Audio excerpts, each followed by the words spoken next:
Hey, Principles of Management, how are you? Mr. Argueta coming to you. So first and foremost, as you can see, we are back in the office here at GNTC. So I am pretty excited to actually get back to work, get back in the office, and do some actual face-to-face classes in the upcoming semester. So this is our update video. I wanted to give you a quick update on what happened last week. I want to talk about what's happening, what's happening this week, and of course, what's to come here. So let's start off with a recap in regards to last week's assignments. So here we are in week number 2. Week number 2 is going to look exactly the same as week number 1.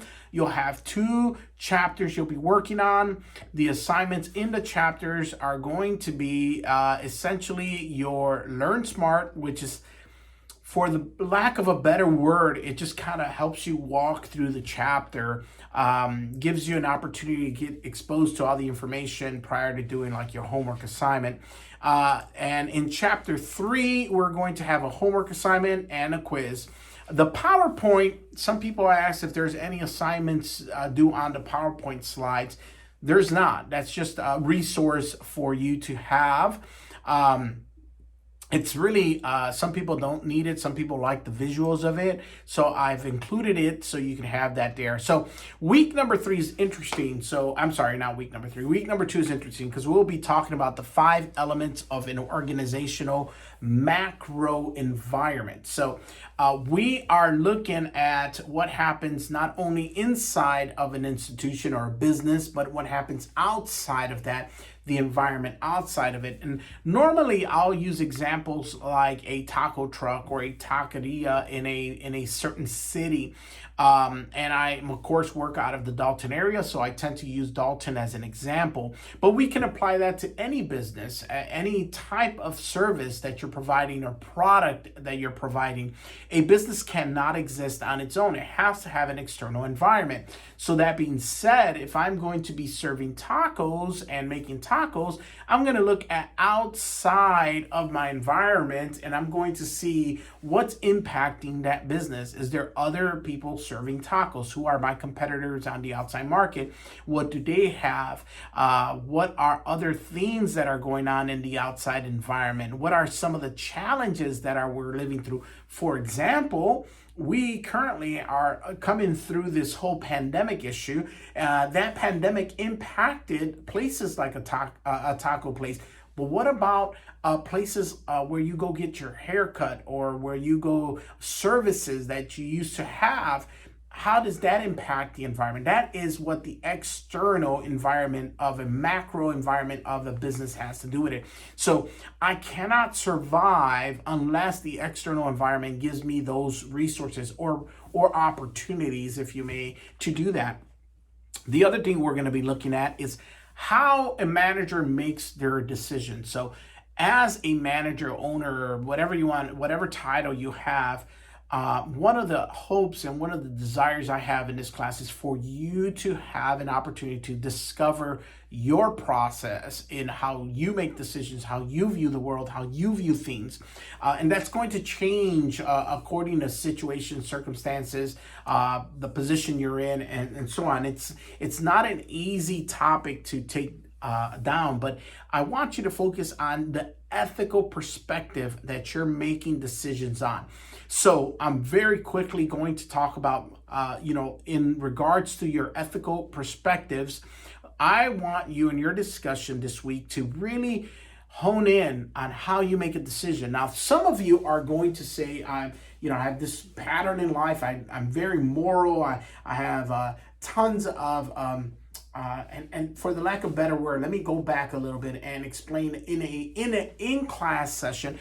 We will discuss this matter from the perspective of, and I start off the class by saying, is it ever okay to say a lie? And of course, we have a mix of emotions and range of thoughts. And some people will say, absolutely not. It's wrong to tell a lie. Honesty is the best policy. People will say that. And I'm not saying I don't believe that. I'm not saying I do believe that. I'm just saying that that is a stance some people take, which is understandable, which I could comprehend.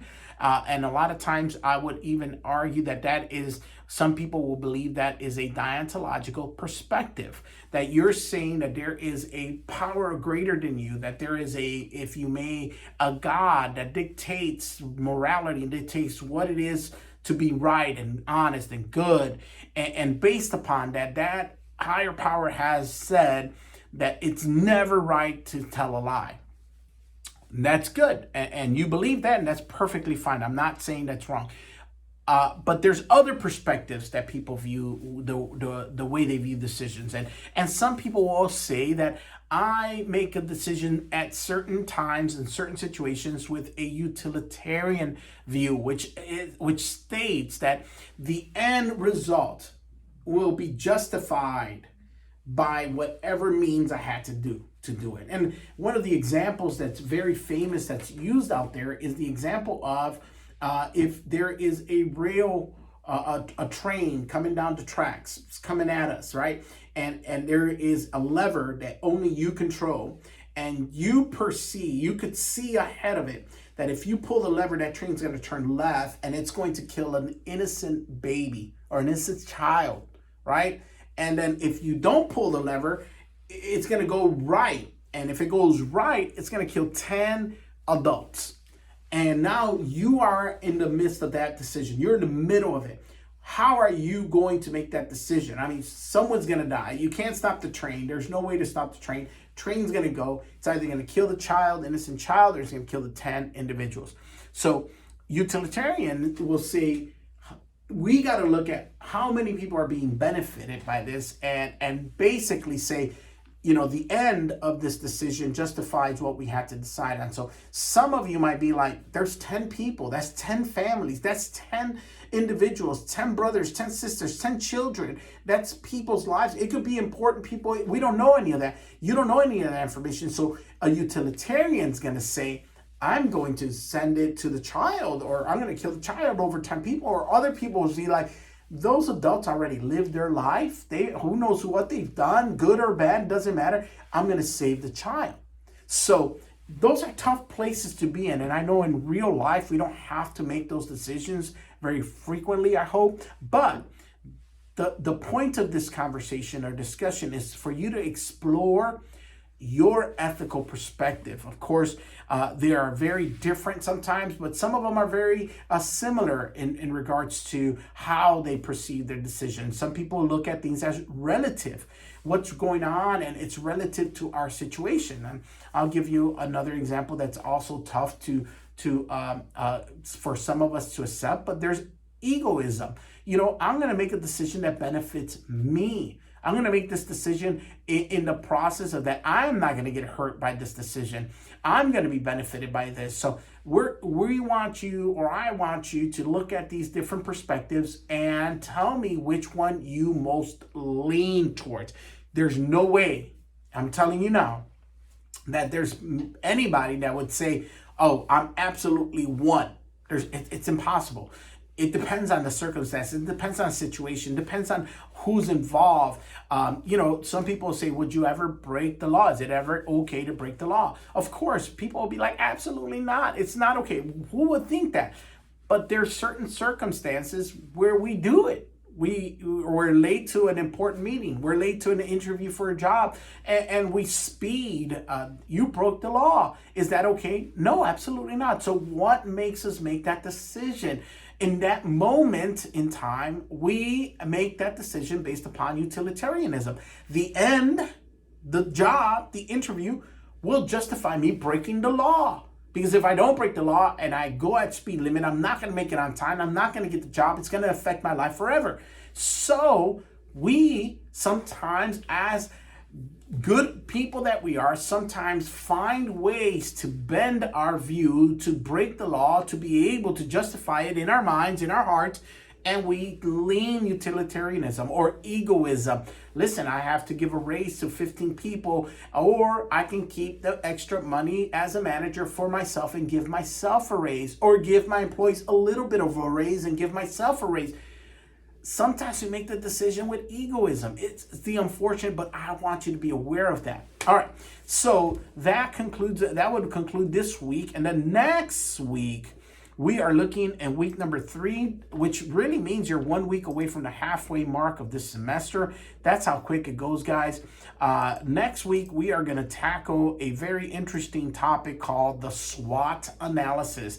It's a tool that's used in business. I'm not going to get into it because we'll talk about it next week. But it's a tool I would like in that point for you to get ready to pick a business, and we're going to do a SWOT analysis for our next week's discussion. So I'm excited to read your post. I have read your comments. We have tons of interesting people here. Laura, who watches this video with her son, he wants to be a stockbroker. Shout out to you, man. I've always encouraged my students and people that I mentor to look at other avenues to make money, not just your job, invest or different things. I think it's important. This is not financial advice. I'm not a financial advisor, just a teacher trying to teach some stuff. Couple of our students in this class have students had students in my wife's class at City Park, so that's pretty cool. Talk about full circle. Tons of entrepreneurs, tons of people in the industry. I encourage you to go out there and read the discussions of other people. Make sure you reply to this post and to 2 other students, plus your post to get full credit. All right, guys, so last thing here, and I am wrapping up this video. This is important, so make sure that you understand how this class works. So I do not accept late assignments. It's just a policy I've had for many semesters. I want to explain why, because I don't want you guys to think that it's just because I'm being a jerk. Here's why.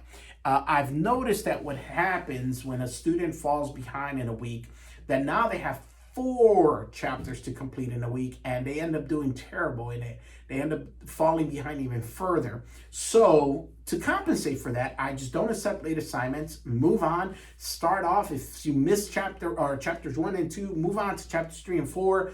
Don't worry about what's happened. Here's why. Because I always try to be fair to my students. I understand that life is going on. We are living through some crazy times. You have a lot going on. Plus, it's summer. So I'm sure you got a lot of extra activities happening around your life. So here's what I normally do. By the midterm, I take a look at where we're at, and I usually drop some of the lowest scores that you have. So if you missed an assignment, don't worry about it. If you missed a chapter, let's move on. Because ultimately, I think what ends up happening is you end up getting too worried about what didn't happen, and you end up doing bad in what's going on now. So just move on. We'll work through it. We'll get to it. I'm going to work around that stuff. I'm going to announce later on in a couple of weeks, how many of the assignments I'll be dropping.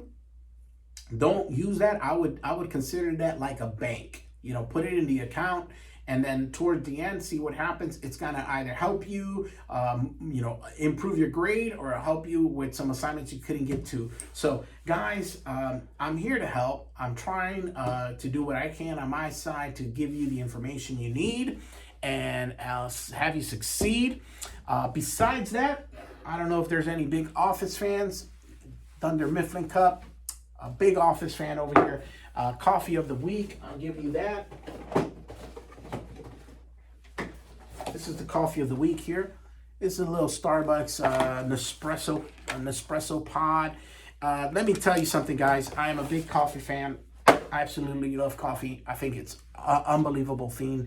Had an opportunity a couple weeks ago to potentially get involved in a coffee plantation out of Honduras. That does not seem like it's going to happen. Broke my heart. I was really excited about being a part of that journey, but that fell apart. Other than that, guys, it's getting hot outside. I hope that you guys are getting out there enjoying this crazy weather. I can't wait till we get out and start hiking some more, start eating out and doing some more stuff. It's getting better. As I mentioned in the past, I have fully been vaccinated, so I'm excited to get to see people, just getting eager to do stuff out there. So, guys, I wish you the very best this week. I hope you're having a great time. I hope your family is safe. Let me know what's going on in your lives. Respond to this video. Love to hear all of your comments. I read every single one. So, guys, I'm here to help. Email me if you need me. Have a great and wonderful week. Take care.